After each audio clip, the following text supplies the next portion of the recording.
Paolo Avellino, binura na ang mga pictures nila ni Janine Gutierrez sa kanyang Instagram account.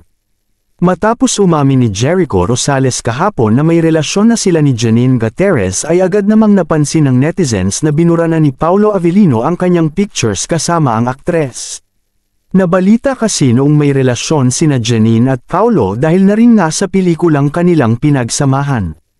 At ngayong mayroon ng Kim Chiu si Paolo Avellino ay patuloy pa rin ang kabi-kabilang basyang sa bawat kampo. May ibang bashers kasi na nagsabing inagaw ni Kim Chiu si Paolo Avellino kay Janine. At mayroon namang ibang kampi kay Kimi at sinabing wag nang pakialam ang aktres dahil wala itong kinalaman sa fallout nila ni Janine. Tunay ngang pinapahalagahan ni Paolo Avellino ang damdamin ni Kim Chiu dahil ayaw din niya itong masaktan sa lahat ng basyang.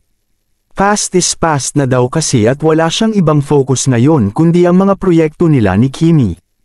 Nakahinga naman ng maigi ang fans ng dalawang kampo dahil happy na sila na mayroon ng love life si Janine Gutierrez. Happy din ang solid Kim Pao fans na nabura na ang mga pictures ni Janine sa Instagram ng aktor. Sa ngayon, patuloy ang projects ng dalawang kampo at inaasahan nilang magiging busy na sila sa susunod na mga buwan. Anong opinyon mo sa balitang ito? Comment down below. Maraming salamat sa panunood.